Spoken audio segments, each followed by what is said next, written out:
Hello, my beautiful selfish babes. It is your girl, Olenike Osubowale here, bringing you another Selfish Babe, Selfish Talk podcast. And today I have the beautiful Ayesha at alt.oracle on Instagram telling us all about the beautiful world of astrology. Can you say hello, Ayesha? Hello. Thank you so much for having me. I'm so excited for this chat. Thank you for joining.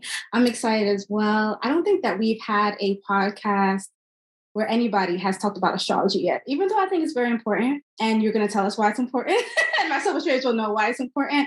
In terms of just knowing yourself more. So I just want to say thank you for being the first guest that's talking about astrology. I know that your work is important. And I'm just so excited for my selfish babes to be able to explore something else that helps them to learn themselves better. That's always beautiful. Mm-hmm. Yeah. So anytime I bring a guest onto the Selfish Babe Selfish Talk podcast, I always want to ask, has there been something that you feel like that has been traumatizing or an obstacle that you faced growing up? And if so, please share and definitely share some of your background with us, because I really find that to be so important for my selfish babes. It's something that I'm very passionate in knowing. I love when people can come and just share what they've been through, because for me, what you've been through is not all of you. And I know sometimes when we're going through those challenging times and moments, that feels like it, right? And there's just so much more after that. And so I love to hear other selfish babes' journeys when they come on the podcast about what their journey has been. So please share.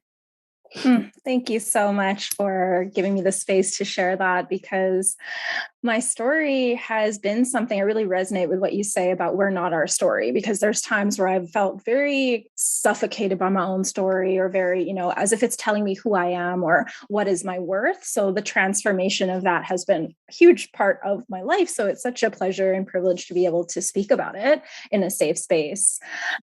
I have transformed a lot of things in my life, and a lot of that stemmed from a childhood where there was a lot of darkness around me, a lot of dark energies from really awful sleep paralysis experiences at night, to having a very thin veil and being a psychic and empathic child without knowing what that meant or how to have proper energetic boundaries and hygiene. So things like really scary spiritual experiences, as well as coming from a household where there was rockiness, there was different levels on the spectrum of abusive experiences and scary experiences.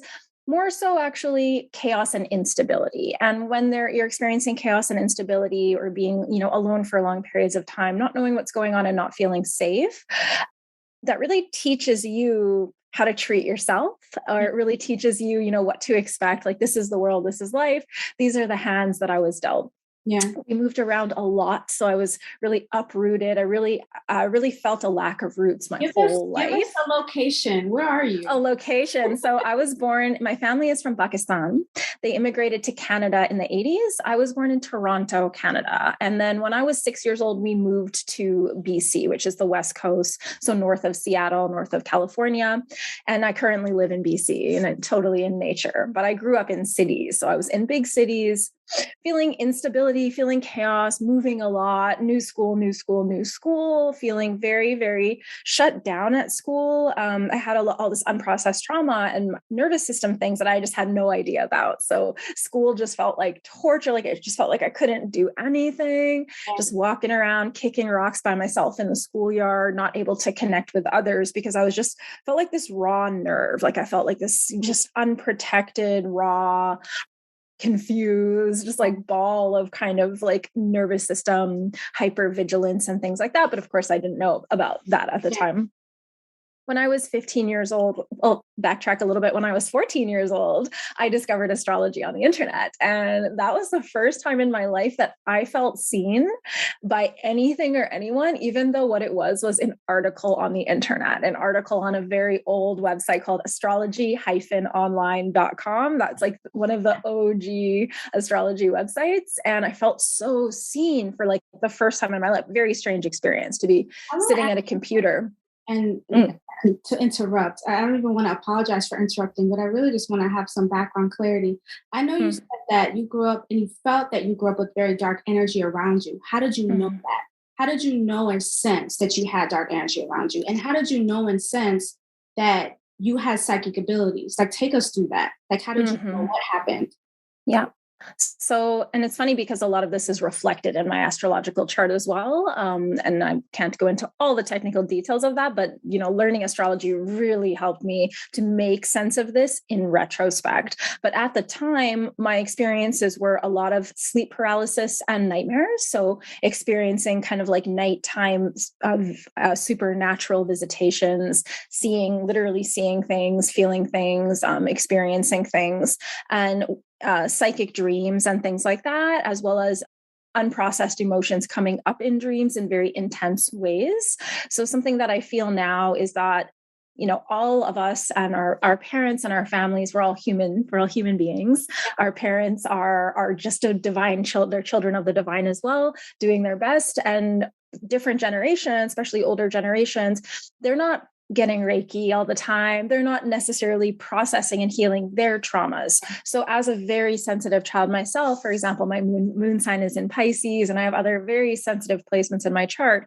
I felt like I was the one in my family that had this bit of a crack where all of what had been unprocessed could go into, where it seemed like other people were able to not perceive that or able to maybe pretend that that wasn't the case. But for me, it was so unignorable that there was dark energies flying around, emotional energies, thought forms, as well as literal spiritual experiences. So, for example, predicting deaths that occurred, being visited by different entities that had passed on, and things like that. Basically, like completely undisciplined mediumship abilities. I like that you dove deep into that. Now, when you had those experiences as a child, did you go to your parents and be like, I saw this, I felt this? And if you did, how were you received? A little bit, but I also just never felt safe to really talk to my family about things. I may have even been overly private. Like I was very kind of closed into myself because I had a feeling that I was not safe. So I don't really have too many memories of that, but I know that, my maternal line do experience different psychic gifts. So I know that that was something that we did speak about. For example, my mom and my sister used tarot before I ever met anyone else who used the tarot. And my grandma as well has many, many beautiful psychic gifts. May she rest in peace. So I know that that would have been something that was accepted, but I really was very internal to myself. And I really did not open up about a lot of things because I just didn't feel safe to do so. I understand that. And is there a specific reason why I did not feel safe as a child? I think it didn't even feel safe when I was in the womb. And that's something that I can see from my astrology chart. And if anyone's ever looking at their chart, and whenever I share anything within this podcast about the chart, some things are going to sound very advanced or like very, it is another language. But if someone has their birth chart in front of them and they want to look at their fourth house in their birth chart, the fourth house, which is the bottom, and the houses are like pizza slice triangles around the chart. The fourth house, which is right at the bottom, is about like the base of who we are. So it's like roots, ancestry, family, and our home. So the energies that I personally have within that fourth house are energies which feel scary and overwhelming. So someone else could have those same placements without having my same experiences, and they might still feel that same feeling of like, I'm just not quite safe here for some reason. And that can even be something that was felt when we are in the womb, which is the space that we're supposed to feel the most safe, but not all of us did feel safe even in that space, possibly because of like fear, stress, or adrenaline that was experienced by our mother during pregnancy, because I do so many readings for people, up to 50 readings in a month. And I will speak to people who have similar placements to this. And for some of them, they're like, oh, my family is amazing. We're so close and it's incredible. But my mom wasn't able to keep down food during the pregnancy. So there's still this aspect of worry or fear that's going through her body. Okay. And what about after you came out of the womb in terms of not feeling safe? What was going on? I'd say the biggest thing was nightmares. Like the biggest thing was not feeling safe in my own bedroom, not feeling safe, like, resting and sleeping is a very vulnerable space. It's like our most vulnerable thing we do. We're like completely unconscious. And when I would do that, many nightmares would occur and different scary experiences. So I sometimes wouldn't want to sleep in my own bedroom. I'd sleep on the couch in the living room or just want to be near my parents. So that was where a lot of it was. And it was almost like really not sleeping a lot, and then being in a very kind of almost altered state when I was awake because of like hardly ever sleeping at night. So just feeling like a little weird kid. Yeah, I can only imagine like being afraid to go to sleep. You know what I'm trying to say? Like sleep is supposed to be an experience of rest. You're naturally Mhm. get tired, like naturally. And so being afraid to go to sleep. And I just think that's pretty rough. You know what I'm trying to say? That's very rough. Yeah. But I know that you're looking at now in hindsight, like those were the beginnings of your development. I think you said you had said a statement in terms of mediumship, but you said something before it, but I forgot what it I was. think it was undisciplined. Yes, undisciplined mediumship. And then now you went into astrology and how you found that. So take us there. So then, yeah, we moved to British Columbia from Toronto, which is kind of like moving from, I think, like Chicago to Seattle. Like it would be like that kind of a distance, and a lot of uprooting, never making friends in school, and I would always just leave again, and lots of different homes. So that energy of the fourth house in my chart, which is the house of home, it was right from the womb into the literal homes that I lived in as a child, and just a lot of uprooting. And then when I discovered astrology, I can so remember the sensation of reading that very first article about my sun sign Aquarius, and just feeling like are you an Aquarius too? Yeah. Yes. That does not surprise me. Yes. Oh my God. I love that so much. So reading that and being like, oh my God, like I am seen right now. I've always felt like I was kind of a shadow, even in school, just like I'm just in a shadow hiding in the background. And no one could understand what I'm going through, and I just can't connect with people, it felt like. And I felt so connected with these words. They were just ringing so true that it was almost like, it's hard to even explain it. It's a remembrance, basically. It's like everything I'm reading, I've never seen this before, but it's a remembrance that's happening. And throughout that time of really struggling, especially once the teen years started, and my angst and my hormones, and I was just like, so, reaching such a point that I chose to drop out of school and leave my home and move out of my home and move into Vancouver City. Wow. And so that was when I was 15 years old. Why, and but why? Why? Why did you move? Just not feeling safe at home, not feeling happy at home, different levels of, mostly, it's hard to use the word abuse sometimes, because I would say it's more of an emotional and verbal abuse that was not intended to be so, but really comes from when others haven't done their spiritual healing, when others aren't on their spiritual path of like actualization, when others aren't on the path of really processing their own trauma. Then when you're that youngest child who's really, really sensitive, it can just feel like too much pain.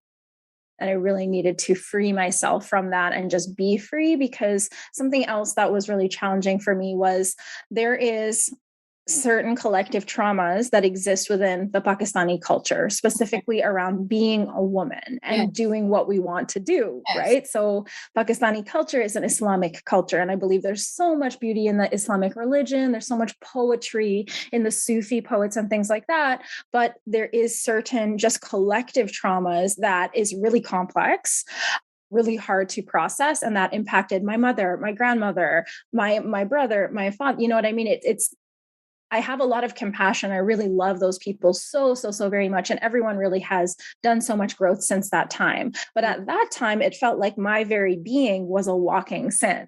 Like everything about me was a walking sin. And this is a country where there still are honor killings, which happen, where women can be murdered legally because of almost anything.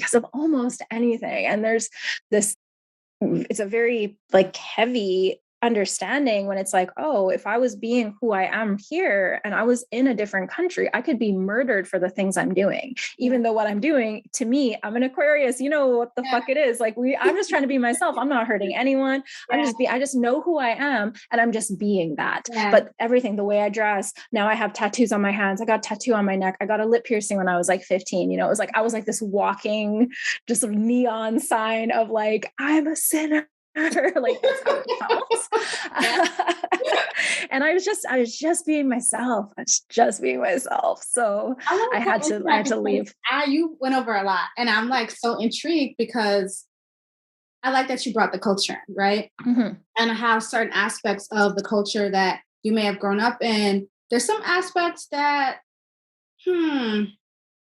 maybe in your soul don't fit, right? So you said Yeah. your very essence of being a woman, and you talked about how you can be being yourself as a woman, and maybe in different in Pakistan, for example, there's honorary killings, right?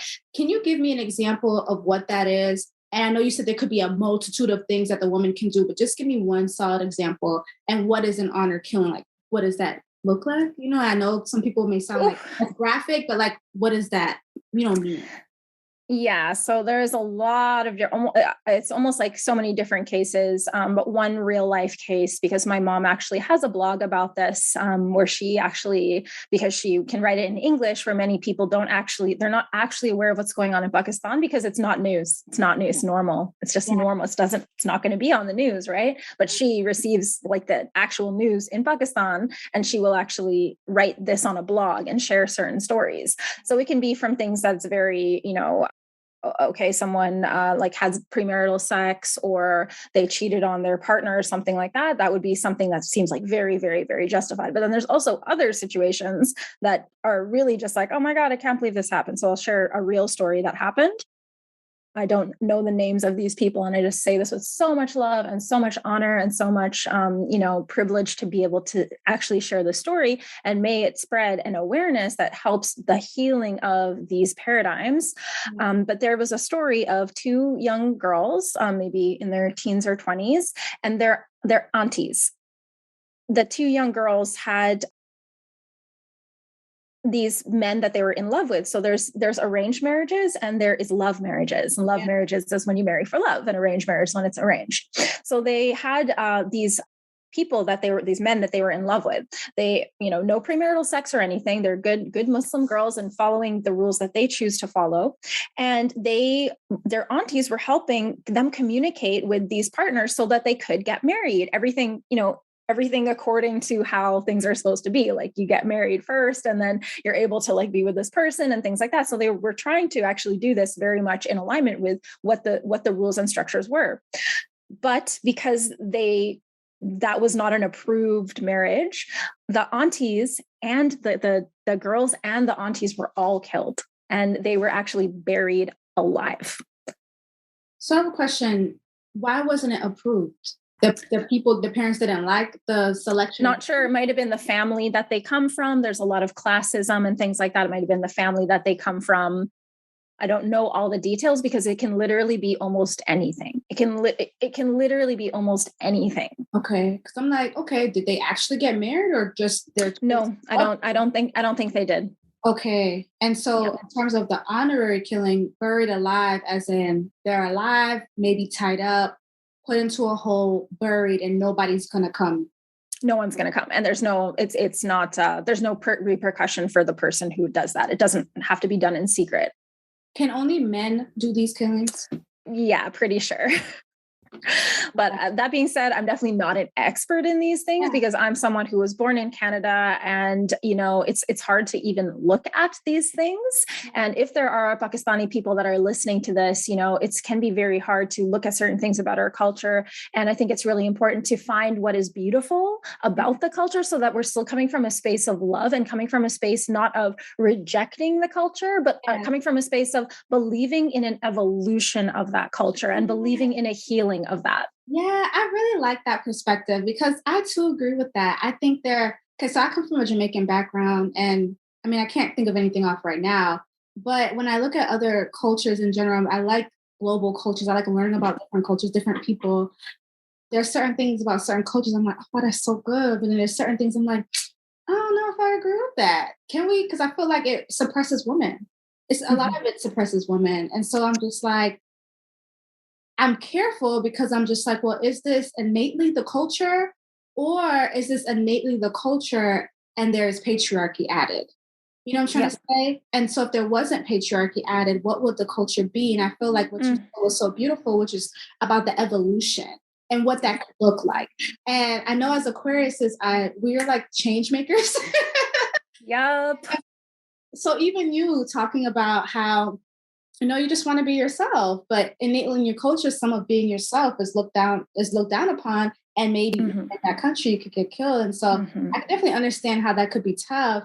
But that is definitely a question that I have asked myself multiple times because I don't want to be the person not in the culture. And it's like already judging. I'm just like, but I think things can be done differently. And how can we still have tradition and evolve and get and bring in the new without Mm. necessarily eradicating the whole culture, right? So I'm just even glad that you brought that up because I'm just like, I think about that a lot. Yep, I totally feel you on that. And the thing is with patriarchy is that it doesn't just harm women. It harms everyone regardless of gender, and it harms men a lot as well, because then, how are they treating their own divine feminine? They're doing, what I mean? If they're tied their auntie and their daughter up because they want to marry someone who's not the arranged marriage person, then they're doing the same thing to their own divine feminine, their own emotions. They're tying her up, putting her in a hole, and bury her alive, right? So that's Such a yeah. great analogy. I didn't think about that. I just thought about, for me, I was like, who birthed these people? A woman, a womb. You came from a womb space. And so when I think about some of the things that happen to feminine bodies, I'm just like, but you would literally not exist if it wasn't from a womb. Like, how can we treat women like this? But you talked about the divine feminine, all of us, and that's no matter the gender, because we all have divine masculine, divine feminine. And you gave a really beautiful example of they're tying up the divine feminine within them. Ah, I just gotta snap that. That was so good. And this is actually something which is shown and reflected in the current astrology, because there's a transit that's happening right now where Chiron, which is a planetoid, or sometimes people look at it as an asteroid, it's a planetoid. And Chiron is the archetype of the wounded healer. So the wounded healer archetype. So we have a Chiron in our chart. This is telling us of an unhealed karmic wound that is expressing in this lifetime in order to be transmuted. And it actually becomes our greatest healing gift. We also have Chiron in the sky. And so transit planets and transit Chiron, the transit things, when I refer and use that word, I'm referring to it's in the sky right now. It's influencing the whole collective. So we all have the one that was in our birth chart, that placement. It's like a snapshot of the moment we were born. And that's like, that chart is the blueprint for our whole life. Then there's also the exact same bodies are in the sky right now, and they're impacting the collective. And people that are born right now will have that as their natal Chiron, which means it's in their natal chart or their birth chart. So right now, the wounded healer archetype is in the sign of Aries, the sign of the divine masculine. Okay. So this is bringing up wounded masculine energy within men as well as within women. So I love that it's like, this is selfish talk, because that is kind of what it's about. It's like Aries energy, whenever we're looking at a Chiron placement, we want to think about, okay, it's saying that there's a wound here that's being healed, but let's also tap into what's the highest expression of this. So the highest expression of Aries is warrior energy, boundaries, my strong yes, my strong no. This is what I want, and I take initiative towards that. So when we think of wounded masculine energy in women, it can be that often, this is just generalized statement, because it can totally be in reverse for the different individuals. But in general, a lot of women have trouble and resistance on saying no, saying this is what I want. I'm going to go after what I want. Kind of when I think of like the corporate world, for example, women often have to soften everything they say because they don't want to be seen as too aggressive, and et cetera, et cetera. Then for some people, it's the overcompensation of that energy of being like, I'm going to dominate others because that helps me feel in power. So either way, there's like an imbalance going on. And often, okay, so using like men, just generalization for men, their emotions, what they're taught from different messaging from media, school, movies, and maybe their own caregivers as well, is that the only emotions that are okay is like happiness and anger, right? Or like power and anger. Sadness, no. Hugging your friends, that's gay. Crying, you're a homo, like all that, which there's obviously nothing wrong with being gay. Being gay is fucking awesome, but that's some of the messaging that they receive. So then therefore there's like the boxing away of the divine feminine, of the feeling and talking to their friends and stuff like that. But then some people overcompensate, but then some men saw their fathers, for example, hold power and masculine energy in a way that is toxic. So then they reject that and they become very, very soft, and they find it uncomfortable to hold their masculine power. So all of that spectrum and everything in between. And this is also including anyone who's non-binary as well, with the archetypal energies of the warrior that exists in their universe, like that they are.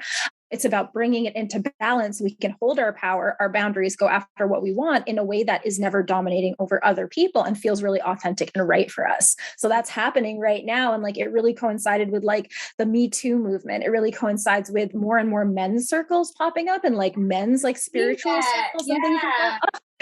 I'm just like, yes. See, I like it. Because oftentimes when like, we have like the women's circles, a lot of times the men are like, well, what about the men? And then the women are like, well, the men got to heal the men too. And so now I've seen a lot of men's circles being led by men. And I think that's beautiful because I'm just like, finally, so I like the full explanation about that. And I want to take us back to, okay, you're 15, you've moved out, you're just discovering astrology. What's up?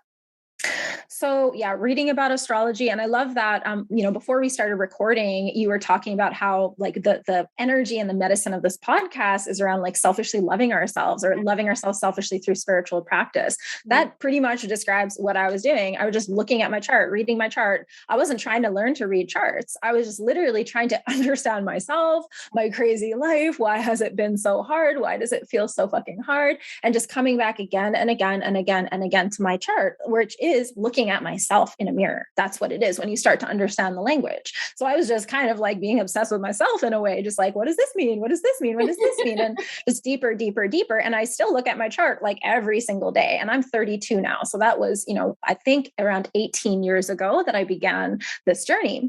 So then moved out when I was 15. I moved to the city. I lived with roommates who were older than me. I did a lot of different types of jobs, usually service industry jobs, working on my feet a lot, working multiple jobs. And there was a story that if I did not have a degree, I would never have a good job. So, when I was like, hey, I'm dropping out of high school, there was a lot of the stories being told of like, oh, well, you'll never get a good job if you do that. So I was like, all right, then I guess I'm never going to get a good job because I'm an Aquarius. You know what we're saying? You can't stop me from being free. Like I have to do this. But I did accept the story that, okay, well, if I do this, it means I won't have a good job. So I really struggled with money. And we also struggled with money when I was a child. So different things of different periods of welfare and food bank and stuff like that, because my mom and dad would separate. And so sometimes I'd live with one, then the other. And there was a lot of instability going along. Yeah. So I would just, I felt I was a lot younger than the people around me. So I was living in a really cool roommate situation with all these artists and musicians that were all in their 20s. And here I am like 15, 16, 17, just really shut down, nervous system, just frazzled, just not feeling safe, but trying, putting myself out there. Then during that what's that? Were you scared at all? Like with these new people around you, even though you had the freedom of not being in your house, did you ever feel like, I don't know. I mean, I know you had a feeling of unsafety, but did you feel like afraid sometimes during those times when you were out? I did for sure. Yeah, I did. And when I think back on the things I did at that age, I'm like, damn, like I almost feel like I wouldn't do that now. Like, you know what I mean? I definitely have a lot of like respect for my younger version of myself who got me out and into certain other situations and all the things that she tried. Because there's a lot of marveling of like, oh my God, did I really do that? That's a little bit quick, right? When I think of my niece who is around that age, like doing that, I'd be like, oh my God, like don't do that, please. Yeah, continue. I just wanted to ask, I just thought about myself when I was 15, and I was in high school, and first of all, I don't think I actually had the guts to leave, even if I wanted to leave. And I think about just like meeting new people and strangers and like how that could feel unsafe for me when I was younger, so I just I wonder how you felt when you were younger. But it was definitely nice to be in a share house in kind of like a cool area, like a hipstery type area in the city, because I always wanted to live in the city. And I was grateful that I had the housemates that lived there, because then I could actually meet people just in the comfort of my home or in the backyard in the summer, and just, their friends are over and someone's playing guitar. So I'm actually really grateful for that, because I didn't have to go anywhere to start having human connections and start talking to people. I was still holding so much inside. Like, it's not like I was telling people what I was healing or anything like that, but just connecting with people and, books, music, like all the cultural things that I really liked was very present. So that was really cool. So I'm actually, when I think about the whole journey, there's times when it felt very miserable, but it's also so perfect for like who it allowed me to become. Because like you said, like not having the guts or whatever to leave high school, it's like, well, you have to kind of be pushed to a certain extreme point. So during that time, it's like, why does it have to be like this? But when I look back on it, it's like, well, maybe I would have stayed on that path if it had been a little bit easier for me to do so, or more comfortable. So that's what I'm grateful for as well. So yeah, late night studying astrology, working service jobs, cafes and things like that. And then just studying astrology, not really having a lot of friends. So it's kind of like my housemates kind of were my social life, but I was still just like so much younger. Like, I don't know if they consider me like one of their friends, but that was kind of my social life, was like the people I lived with, the people I worked with, and those like safe spaces. And when I was then 20, I went on my very first backpacking trip. So I left Canada and went to Costa Rica with a friend of mine. And that was really life-changing for me. I learned Spanish, which I'm like good, I'd say, at Spanish. Like I'm the good level, not the fully fluent, but I did study Spanish for 3 months in Guatemala. And when I went on that first trip and realized, oh my God, I can just get on a plane and like go somewhere, and I can just be here and be on this adventure. I did lots of things that was probably not safe. I didn't have a phone. I don't know if anyone went backpacking in what year was, okay, so it's 2021 now. So let's say 2021. Okay. And this was like 10 years ago. So like, 2010, 2011, anyone who went backpacking at that time, we didn't have phones with a computer on it. You know what I mean? Like we were just like out there. We're just out there with like the Lonely Planet book, and that's our map, like. So definitely did a lot of stuff that was probably not safe, but it was really exhilarating. And I had beautiful experiences, crazy synchronicities, when you just connect with people and you're just like, oh my God, I was still hadn't really started my healing, but just the fact that I was having fun and out there and connecting with people, and also having spiritual experiences like plant medicine ceremonies and things like that later in my 20s. So from that first trip, I definitely got the travel bug, as people say. And for my whole 20s, that whole decade, I went on trips that were 9 months long. I went on trips that were 2 years long, where I'm not going home for 2 years. And anytime I was in a cycle of, I just need to make some money and just like work 2 jobs or like do whatever I need to do, because I'm not making a lot of money, but I'm going to save it all. I'm going to live in really cheap places. I'm going to be uncomfortable, like live in just really like kind of shitty places, so I can have the cheapest rent, so I can save the money, so I can go back to Central America or go to South America, or go to Europe or go to Australia or go to Asia. And I got to go to all these places. And I made it happen for myself. But I still, not until my mid-20s did I really start doing my healing. Now, all this time I was still studying astrology. And if it ever came up in conversation, then all of a sudden I'm like, wow, like opening up so much and all my shyness is gone if someone else, for example, brought it up. Yeah. But I assumed, it wasn't something that was mainstream. So this time, I tried different career paths, started bartending. I was also, my last job before I started my business was stripping. So that was the first time that I was making big girl money, and I was able to like do everything I wanted to do, like get this dental work done. I got laser eye surgery. Like, I was able to like get all this care for myself and really start living the lifestyle that I had always desired. But I had always been operating under this thing of like, I can't have everything I want. You know what I mean? I can't leave school and have a good job. I can't travel and live in a nice place. You know what I mean? Yourself that you couldn't have a good job. You were still. Oh yeah. Yourself. I have a question. So I know my SelfishBabes are curious, because I'm curious. So at what point were you like, okay, I'm going to start stripping because I think this is going to be the best money for me? Like, what did you think, and how was the experience?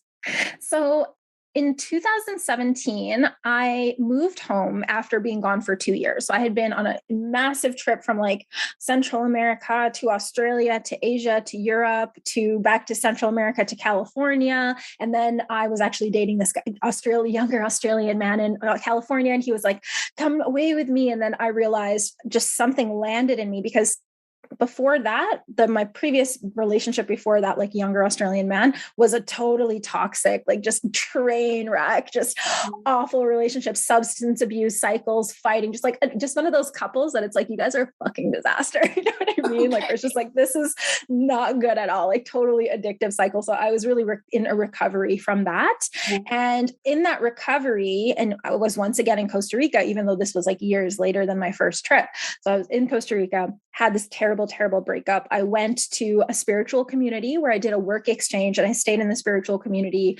I was sleeping in a tent with like no like mattress, like just a sleeping bag in a tent, waking up with the howler monkeys above my tent every morning at sunrise, doing yoga, working in the kitchen at the spiritual community, just sobriety, vegetarian diet, meditation, yoga every day, and doing plant medicine ceremonies. And so I had really been at a rock bottom. Like that was actually my rock bottom. And something else happened around this time where I was in this like really abusive, toxic cycle with this person. I left and I moved somewhere else in Costa Rica. And then that place got broken into days later, and everything of mine was stolen. My digital SLR camera, my laptop, $1,000, like everything except for my passport was stolen. And all my photos from my whole trips and stuff not backed up anywhere, because this was like, not everything was on the cloud, you know? Yeah. And so I was really at a rock bottom of like, I didn't even have a phone. I couldn't even listen to music. Like I just was really, and doing substances and things like that. Like it was total rock bottom time. So then fast forward, I'm in this beautiful spiritual community, experiencing these plant medicines. And the very first day there was a dance workshop that was called 5 Elements dance. So it's kind of like ecstatic dance, but it's like a certain structure. Like that's a company, I think, the 5 Elements, where they're leading you through the different elements. The music is aligned with the elements. So you're tapping into like, oh, it's earth. So now you're really grounded. Oh, it's air. So now you're like up here and like all flowy.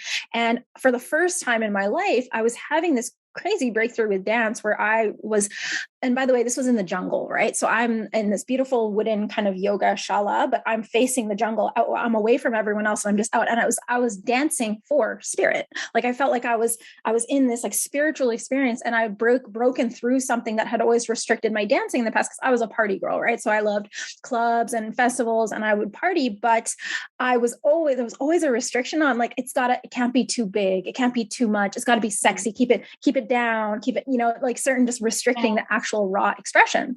And for the first time, I had reached such a point where I was like, no fucks were given anymore about anything, like I was just done. And I opened up in this crazy way that was so like powerful. So then fast forward a little bit, I had met this other younger man, and we were like on this romance, and then something awakened in me, and I realized this is not really what I'm supposed to be doing. Sure, I'm having fun with this person. We're going traveling. He's this like younger man. He's great. And I realized, this is just an escape, right? And so I realized I have to move home. I need to go back home, and like home, not with my family, but like home as in Vancouver City. Yeah. And this was winter. Okay. So I never was home in winter. Canada in winter, when you're traveling all the time, it's like, why would I ever do that? So I actually didn't have winter for like 5 years, because when it was winter in the Northern Hemisphere, I went to Australia and I was always just in the sun, kind of like just stay. I totally understand that. I don't like the cold either. Yeah. Right. It's like, why would you go to Canada in the winter if you always travel? It makes no sense. So it's January. I moved back to Vancouver, and all of these things clicked into place. Like the perfect apartment for me at the time, the perfect apartment with a little balcony and a view of the mountains, and everything just lined up. Like the universe was like, you did the right thing, girl. It's like click, like everything just lined up for me. I got a volunteer position at a yoga studio where I just volunteered 1 day per week, and I got unlimited yoga. So I was doing hella yoga, getting into my body and things like this. And then I decided to take my first ever dance class. So I believe I was about 27 at this time, and I had never taken a dance class. And I always felt like it was too late for me to do anything. So during those few years where there was a lot of substance abuse and shitty relationships and stuff, like that like kind of consumed a few years of my life, like 2-3 years of my life, where it was like, oh, I was in my early 20s. Now I'm in my late 20s. And I feel like it's too late to do anything. And I wasted my potential and all of these stories. Right. So I began to take dance classes. And after a few months, and I'm very serious person. Like when I do something, and you probably can agree, because Aquarius, we're a fixed sign. And I have a lot of other fixed signs in my chart. The fixed signs are Aquarius, Leo, Taurus, and Scorpio. So the fixed signs is very stubborn. Like this is what I want, and I'm going to do this. Yeah. So I was dancing 5-6 days a week, like training. And I was I was bartending. And then I was like, all my money was going towards these dance classes. And all my people at my restaurants that I worked at would be like, oh, going to another dance class. Like, why are you doing that? It's like, because I want to get really good at this. And then I, at some point, was invited. And by the way, for any human design, if human design is a topic that is popular in your audience, I'm a projector in human design. So what that means is invitations. You are, what about reflector? That's me. Oh, reflect. Oh my God, that's amazing. So you're like the most rare. Yeah, that one. I'm like, yeah, that one. Yeah. That one. Yeah. You're here to like reflect like the misalignment in the collective, because you are so sensitive to the different changes in your environment. So you reflect back to others. So I love that. So I'm a projector, which means that invitations, like my strategy is to respond to the correct invitations for me. So I was invited to audition for this dance troupe, shout out Omnica in Motion. And I was accepted. And I was like, what? Like how? And so all of a sudden I was being paid to do dance performances, like amazing different performances at music festivals and things like that. Now it wasn't a full-time wage, because it's for the art. And it's like, oh, here's a gig. Okay, cool. Doing all this preparation, costumes and stuff like that. A lot of money was going back into the actual thing, because it actually, if any artistic dancers and creative dancers know, it's kind of challenging to really make a lot of profit from doing the gigs that are available in a city or during the festival season. They often don't have the biggest budget, for example. And so everything was feeding this passion. And through entering the world of other people who were dancing, and it was amazing to be paid anything to get on stage, even if it was like $75 and it took a month of practicing and rehearsals and studio rentals and stuff like that, right? So that was amazing, just to be receiving energetically and being in exchange for my passion. And then through entering this world, I started meeting some strippers, right? Who were like, oh, I just work whenever I want. I make all this money. And then I had no problem on the costumes for these like more creative pursuits, right? No problem on renting the dance studio, no problem on having a dance studio in my own apartment, because I just go to the strip club a few times a week. And that way I have all the time I need, because a lot of my performances, and I'm sure many of your audience probably is familiar with this world too, are in festivals in the summertime. Okay. So the kind of transformational music festivals and things like that. Yeah. So when I had a job at a restaurant, I had to ask for that time off very far in advance to actually get the time off. And I would come home on the Monday and go straight to work, like even if I didn't sleep. And it was very not healthy for my body, because I was pushing myself so hard so that I could make these gigs. And some of them were, a 9-hour drive away, because they often take place in a more rural kind of setting. So it can be like this big empty area out in nature. Mm-hmm. But the girls who were stripping, they had full time freedom and full control over their schedule. So after some conversations with these babes, being like, damn, you can work with any teacher you want to work with. You can do whatever you want, because you have the freedom, where I never had that my whole life. So I was like, I think I want to do this. It's going to help me with my creative pursuits. And I did it for 2 years. And it was, as an Aquarius,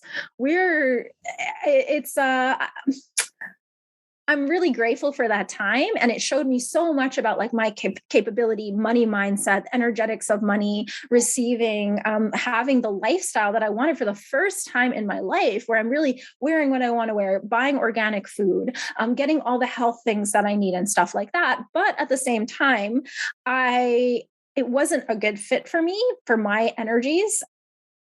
And so it was like, it was time to go, and it was time to go. Those 2 years were a good 2 years. Like, how did you feel like, because I know you mentioned as an Aquarius, but why did you feel like at that time? I mean, of course, and like you getting the money, you getting the freedom for more choices, working on the money mindset, the receiving aspect of it, beautiful. But why did you feel like it wasn't a good fit anymore? I think it didn't feel great for me to, sometimes it's like, yeah, I'm doing my makeup and getting ready for the shift, listening to music at night, amping myself up, listening to some podcasts, have a coffee, and go out there and slay and like tap into that energy. It's really powerful. But there was, Aquariuses were so authentic that having the smile on my face all night and having the, hey, how's it going? Like, conversations with the potential clients that are in the space. It was just too draining for me. And there was just too many, if someone's then paying you and then they're just talking all the shit you're not interested in, it's very hard for an Aquarius to be authentically interested in someone that's just saying just some dumb shit, but hey, they're paying me. So it's like, okay, I'm just going to like laugh. And so it's like, no. And, then you're getting offered drinks all night and I'm not really like, alcohol doesn't really suit my disposition, my constitution very well, but I was drinking at that time, just trying to make it more fun. And, it's also, a circumstance and like an environment where there's so much energy flying around and people will come in on different types of drugs, different, just so many different types of energies flying around in a very concentrated way in a really intense space.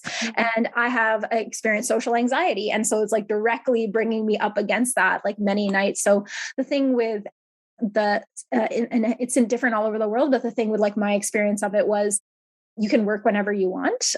And you can basically just like choose your own schedule and work when you want. So I put a lot of pressure on myself that, oh, well, I'm in my late 20s. I don't want to be doing this for a long time. So if I work like 5 nights a week, like I can, save a lot of money, invest it, and, have this like kind of exit plan. But I constantly was quote unquote failing at working 5 nights a week because I can just work when I want. And it was like my being was like, no. And I would go in once or twice a week. And thankfully that was actually enough to sustain myself and still save and invest a little bit, especially compared to what I was used to making in the past. But I felt like I was constantly failing. I felt like I was constantly setting this goal of working a lot because I could see other girls just making mad money, killing it. And they're just like, oh my God, I love that so much for them. But for me, like it was just so much force, really forcing myself to go. And that's just not an energy I want. That's not a paradigm I'm willing to invest in anymore. If anything, we have to really force ourselves to do.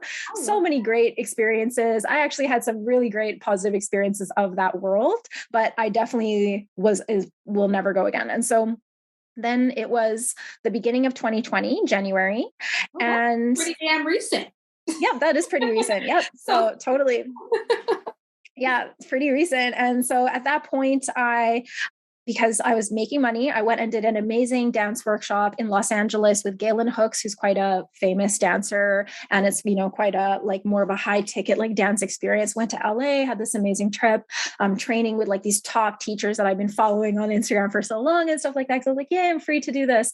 Yeah. And I was in a little, put some stuff on my credit card. Cause I was like, oh, I'll just go to the strip club and make this money back. Right. Yeah. Because it was that beautiful flow of like, oh, I can just go receive whenever I want. But then when I came home, something changed about me. And this was also related to astrology. Once again, there was a certain full moon that happened while I was away I believe it was a full moon in Cancer while I was away in LA. And I was really tapping into like what I truly want and things like that. And then when I came home, and in the past, because I've always not had a lot of money growing up, I was always very responsible. Like I was always able to save. Even when I made minimum wage, I could save and still go traveling, which many people were not able to do. So I had a lot of discipline in that way. And I would have thought that, oh, if it's time to start my business, then I need to, okay. So I forgot to mention that about 3 years before that, I started doing paid readings for people on astrology. So this was just all through word of mouth. I never had a website. I never advertised, and people just kept hearing about me. So anytime I did a reading, someone else would get a reading. I was doing maybe, 3 to 5 readings a month, just fully through word of mouth. And I was doing a lot of them in person. And then people would hear about me that don't live in Canada or like in Amsterdam or something. And so I started doing it in distance in that way, but it was not a business. I did not have a website. I didn't have a social media. So my private passion, which has been my private passion for 18 years, through an invitation of someone being like, can I pay you to do a reading for my partner? That is what got this in motion. And so it was one of my like 4 income streams, because I wasn't able to go to the strip club as much as I wanted, or much as I told myself I should. So I had other jobs as well, like other random jobs that were all very part-time and flowy. Like I would work the door at an event, like people knew me in the scene, and I would like get like, oh, do you want to be the door girl at this party or whatever? Yeah. So I did a lot of random stuff. And so then I'm in LA, I come home, and something has changed. And I'm realizing that, okay, and also I looked at the astrology of 2020. Okay. So many people have been looking at the astrology, like many astrologers have been looking at the astrology of 2020, literally from like, you'll see videos on YouTube from like 2014, 2012, because the astrology of 2020 was so extreme that many people were like, what's going to happen in 2020? Like looking ahead at it, like shit's going to go down. So what I could see for sure was that economy is going to tank. There's going to be all this instability in economy. And for me, in my own specific chart, that energy of chaos and destruction and change was in my house of career and work. Like, so I was like, okay, I'm not going to have job stability in 2020. So let me start having these other income streams, to protect myself. And so I would have thought, okay. For that, because I think what you just said was very important. The fact that you were able to look ahead, see what would happen, and get yourself set up in the right way. Like in terms of using astrology as a tool to help our lives. You just said, okay, well, I know the economy is tanking in this specific house and career for me. So what am I going to do? Continue. Yeah, exactly. So I saw that was happening. I knew that was going to happen. So my goal was, I'm going to make a website for my astrology so that income stream at least can have a little bit more, because that was something that there was more positive energy around, like the internet, online business. Like there was totally a thing, working from home, like all of this was presented in the astrology in general. And then the way it impacted me specifically was in this house of work. So I was like, oh, for some reason, like I'm not going to have job stability. So I don't know what that means. So then I was home and something changed where I was like, all of a sudden I was like, I'm never going back to I hadn't made the decision that I was never going to go back to the club again, but I just kept not going. And it just felt like it started to become more and more and more distant from me. And the funny thing is I had a locker, which is very rare to score a locker at the club is a very coveted real estate right there, like to have a locker. So I had a locker, had my shoes in there, had some lip balm in there, stuff like that. I just never went back. I never retrieved what was in my locker. And I started to do online classes on different, just like from Skillshare, which was like this free 2-month trial that you can just everyone, different people on YouTube have these codes for Skillshare. So I just signed up for this free trial and I was doing it like it was my job. I was spending 8 hours a day learning about social media, graphic design, sales copy, all these different things. And all my other jobs I wasn't doing anymore. So I was all of a sudden fully focused on just learning the skills of what I felt weak in and why I hadn't made a website yet. The things that were stopping me, I don't know about marketing. I don't know about graphic design, all these different things. So I was I just went full forward and I am going to learn everything I don't know.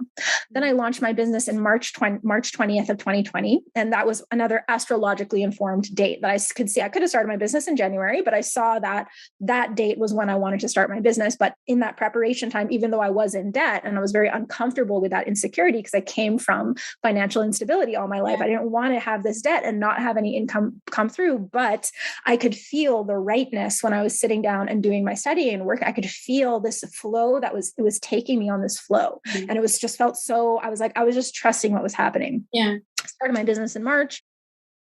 Fast forward to September, 10K months are normal in my business. Fast forward to now, I just celebrated a $40,000 month last month in August, 37,000 before in July. So it's been 18 months of my business.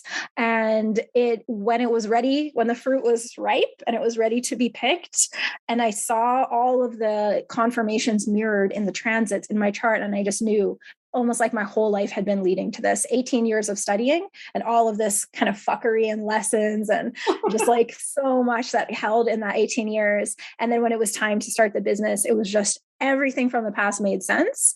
And I just went 100% in, dropped every other job, never went back to the strip club. And here I am right now. And that's so interesting because you're the second person that I've had on where they actually started their business in the pandemic.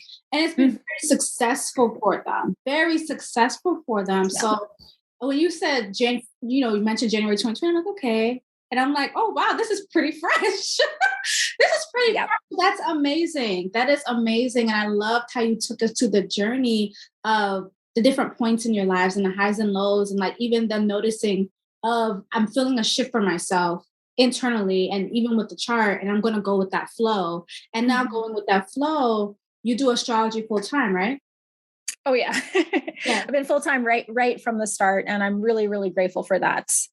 It kind of seems like the success happened very quickly, but then when you look at the fact that my whole life was actually preparing me for that in terms of my studies, and I'm really grateful to be making, have a multi-6-figure business almost immediately from just starting. And it just, when it's so right and you understand your blueprint, whether you use astrology as a tool to understand that, or there's other ways that you understand your blueprint, when we create an alignment with who we are and we shake off all those paradigms about this is what you need to do to be successful, this is what you need to be need to do to be successful, then we have the real magnetism, because all we need to be is our express version of ourselves, like the actualized version of like our essence. And so for me, astrology is the way that I've been able to understand who I am, what I came here to do, when is the right time to do things, what's my, my business has its own birth chart.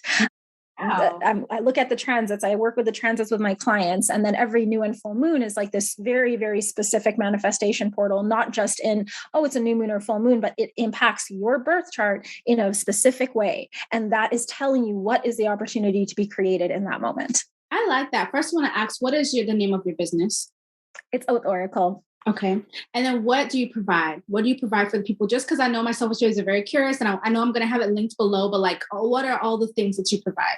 Yes. So readings were always the bedrock of my business. I do the Souls Map reading, which is a comprehensive birth chart reading. The focus is on illuminating purpose, power, and potential. That's like that's like what, yes, like just lights me up, purpose, power, and potential.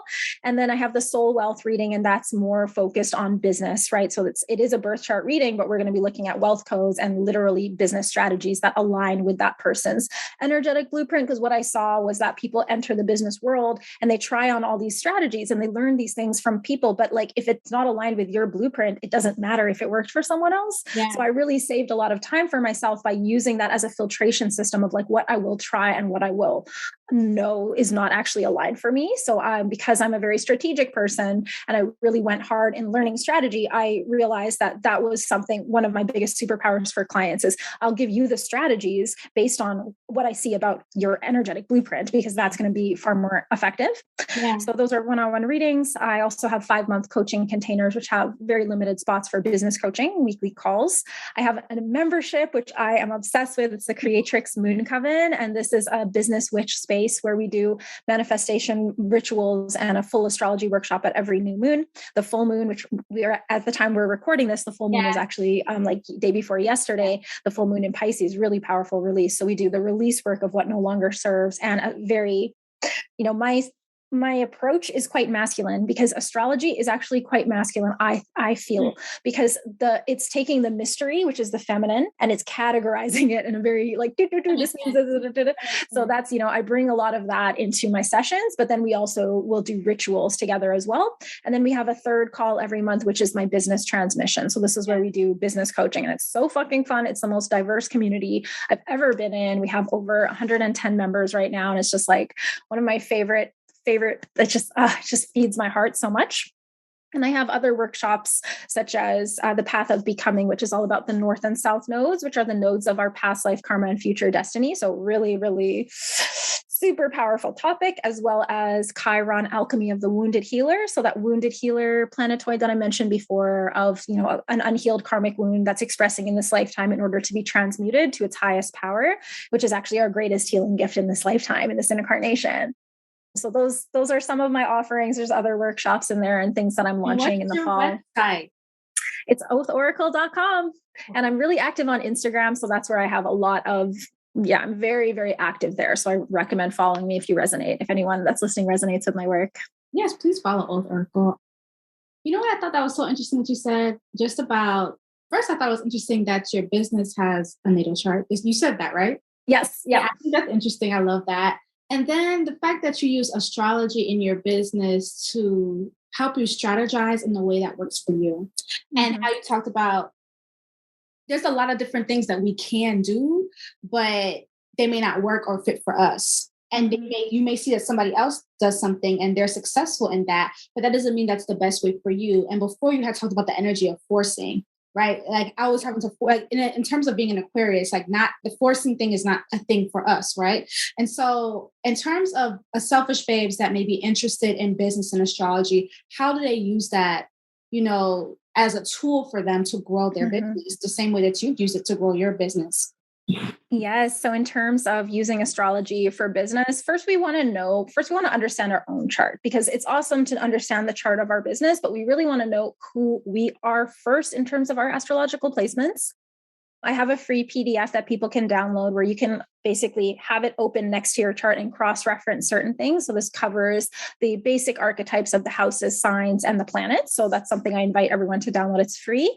I'm also releasing and launching my signature program on this exact topic next month in October, and it's called Cosmic Success Code. So this has really been a long time in the making because people are always asking me, how can I learn what you do? How can I learn what you do?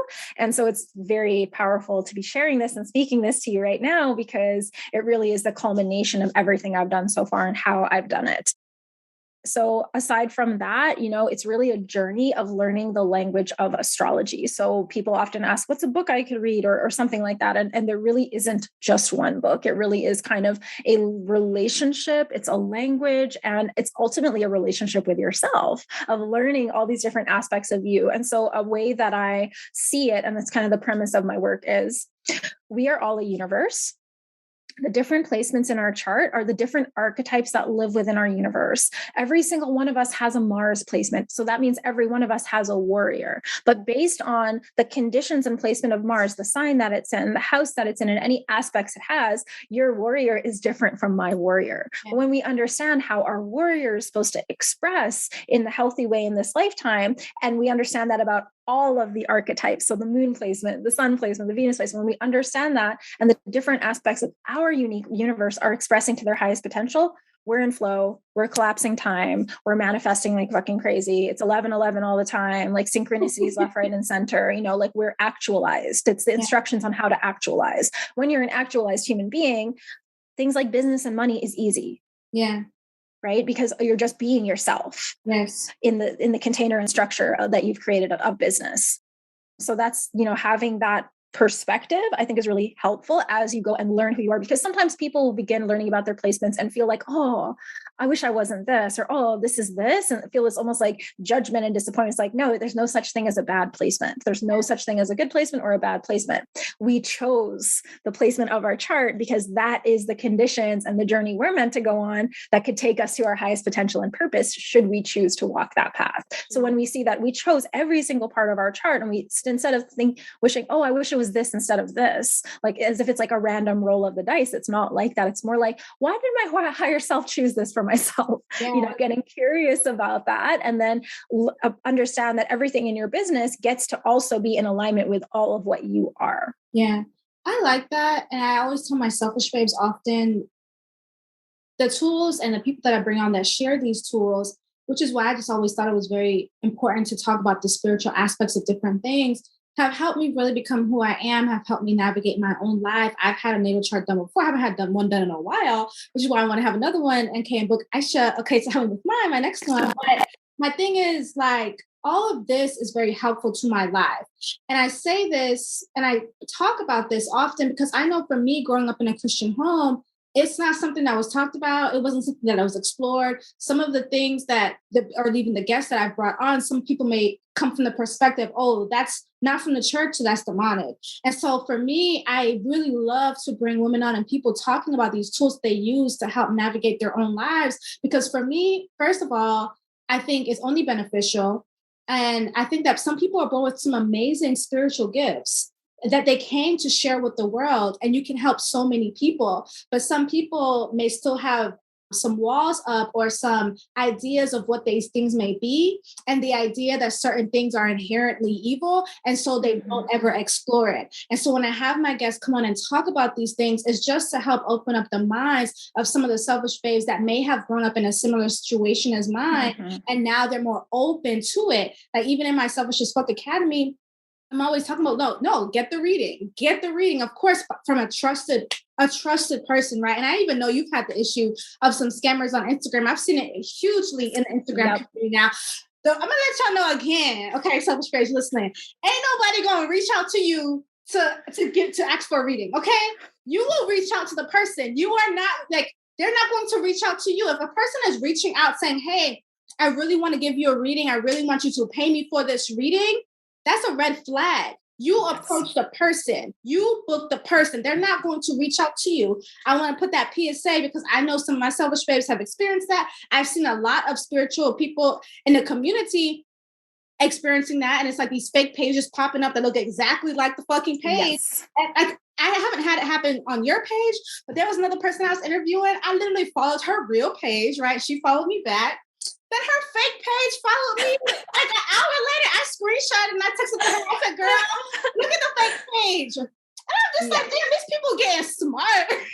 Oh yeah, they are pretty ruthless. And I've had 7 fake accounts, and I've had, yeah, it's really, really sad. And I see the messages that they send, because people will send me the screenshots where they're like, oh, I connected with your photo and I just really need to give you a reading and stuff like that. And it's like, I'm booked out till January. Like Yeah. you know what I mean? Like I usually book out 4 to 6 months in advance. So that it's just, yeah, that just, I like what you say. Just, they're not going to reach out to you. Just reach out to the person. And now that the scamming is more and more and more, anyone who was doing any kind of reaching out, like any reader, wouldn't be I don't think they'd be doing it anymore. You know what I mean? Like, I think this is ending that, if there was anyone that did reach out for readings, like it's not, we can't be doing that anymore, because of the scammers realizing it's an opportunity to profit, right? And the sad thing is, like, profiting off of people who are seeking spiritual guidance, who just want like connection or guidance or clarification and stuff like that. It's like, that really sucks. Yeah, no, and which is why I just wanted to make this message again and say that, because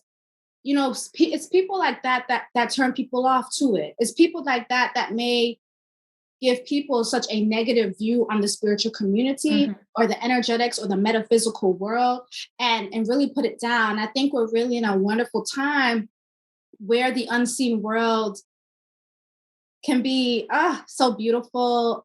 A sense of like really understanding who you are and who you came to be, right? And really opening you up to a whole new world. Like for me, I always talk about my spiritual journey and the things that I do like African spirituality. I practice Santeria and other different things, but it's just like, that has been so beautiful for me. And I love to share that with people, because I know sometimes they see the opposite. They see the opposite of what that is, or they see the opposite of how that is marketed to be in the world. And I want to show them that, hey, no, it doesn't have to be that way. It can actually be very beautiful. And so I wanted to make sure I said that nobody's going to reach out to you.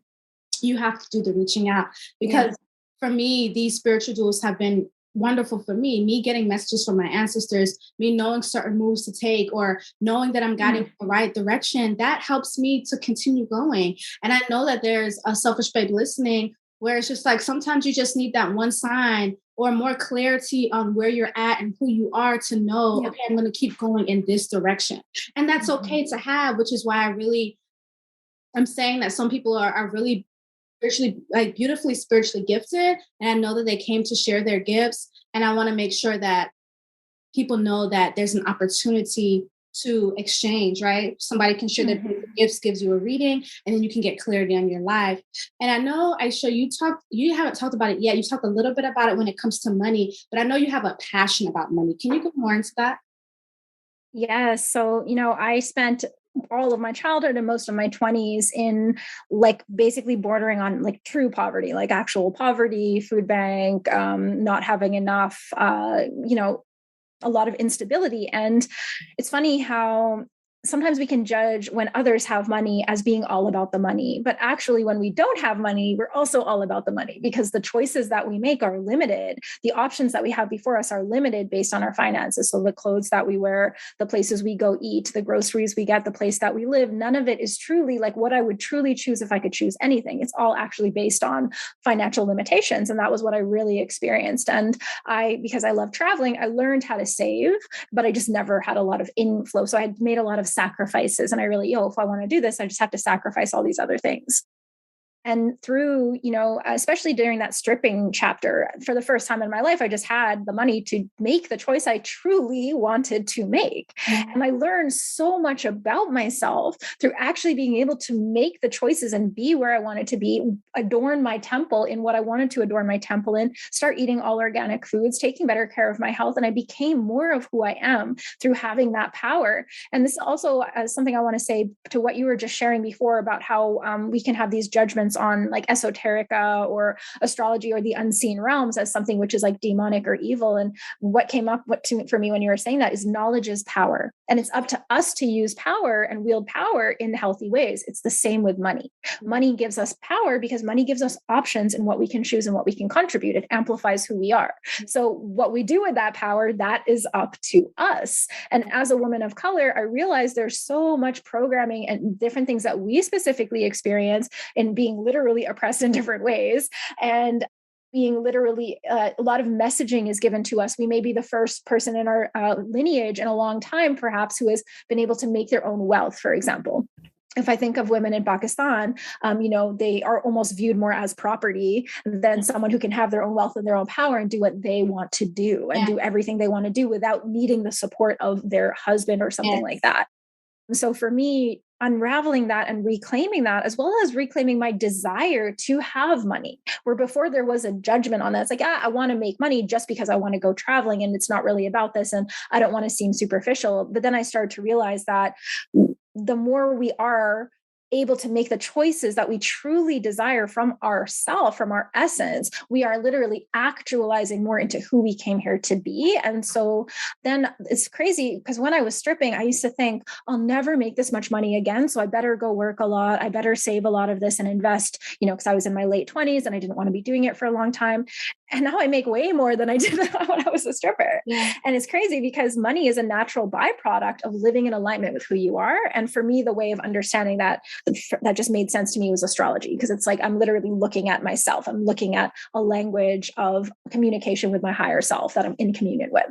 And one more thing I want to say about that is that we can, especially when we start on the path, I've specifically seen this with astrology and tarot, we can give our power away to the thing. And it's like, no, it's still about you having the answers. It's just another way of viewing it and gaining clarity on that. But we still have the answers. Something like the tarot is never going to we can't outsource our power to those things. It just keeps coming back to wielding our power in healthy ways. Oh, I love that. I'm somebody that I agree with you in terms of money. I've done my own money work or money mindset. I'm still doing it, Mm-hmm. I'm a person that declares that I'm a wealthy woman and wealthy in all the different ways. And yes, I grew up not really having enough, or we never really had enough. And I saw an eviction sign on the door. And so for me at that point, I was like, this is never happening. I said, when I leave, I want to make so much money like that. This never happens, to my kids or to me. And since then I view the having money, like the physical money and having wealth as an opportunity for freedom in different ways, just like how you talked about the freedom of choice for your food, the freedom of choice for travel. For me, the freedom of choice if I want to sit in first class and know that is what I desire. There was a trip that I took. I think I took a trip to China for 12 hours and I was in the middle seat. I was in the middle fucking seat. And that pushed me. And I was so grateful that I have lines of credit that are like large. And I was so grateful. And I said, bitch, when I come back, I got to fly first class. I can't. And I told myself when I travel, I have to do that. And so whatever it is that I need to do to make sure that when I travel, I'm in first class, because that's what I truly desire, the comfort, the ability to lean back and sleep, like all that matters to me. And so when I came back after those days that I was there, I made sure that I flew back in first class. And that was one of those time of letting a large amount of money go at one time. But now it's become so normal to me now. And I'm so grateful, because back then, like similar to you, like there wasn't a lot of that freedom or choice. And I wasn't really able to fully express who I really am. And I know I still have a ways to go. I know that there will be more full expressions of myself, the more wealth that comes into my life. And so I'm very grateful that you're able to touch on the topic of money and wealth and what that could mean, because I know the Selfish Babes listening, I want you guys to know that you really can create the life that you truly desire. You may not want to be a person that flies first class. Maybe you want a farmhouse in the South and grow some veggies. That's cool, right? I always tell people success is what success is for you. And only you know that. And I love the coming back to self. Like you said, the power is not in the tarot. You learn more about yourself and you get the signs, but you remember the powers within. So all the things that these people share, it always comes back to ourselves, understanding who we are and knowing who we are. And I think that's such a strong foundation in terms of being a selfish babe and selfish, authentically loving yourself. It's coming back to self, because you can never replicate or be a replication of somebody else. You have your own unique codes, your own unique universe, right, within yourself. And your stars are aligned in a certain way, right? Your chart is aligned in a certain way. And so it's just like, that is different. That is unique to you. And so again, it's coming back into self, but we do have different tools that we can start to use. And I want to thank Ayesha for being on today's podcast. Definitely follow her on Instagram at oath.oracle. Definitely check out one of her courses. Definitely book a reading if you feel so, okay, in your spirit. So I know I feel it in my spirit, so I'm booking a reading. Yes. But, is there any last words that you want to leave the Selfish Babes, my love? It's just been such a pleasure and privilege to connect with you, another Aquarius sister doing her thing, being in her power.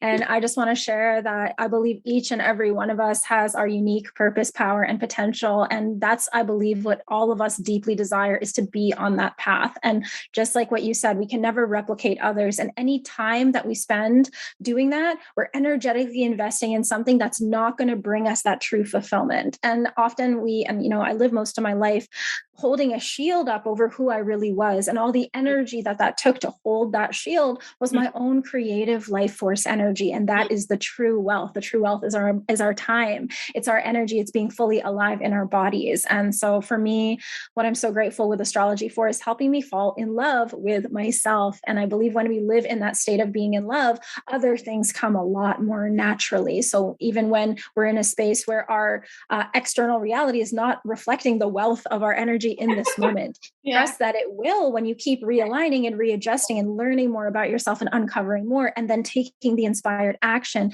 based on what you have discovered. You can really trust that, because there's people that have money that don't feel wealthy. Yeah. They're not empowered, right? It keeps coming back to power. They're not empowered. So if you find that empowerment within yourself, that wealthy energy within yourself, within your womb space, within your body, and trust that it will begin to reflect and mirror back in your reality.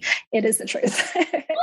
I love it. I love it. I love it. Thank you so much, love. I'm so grateful that you were able to share yourself with us today. Okay. Such a blast. Thank you so much, Beauty.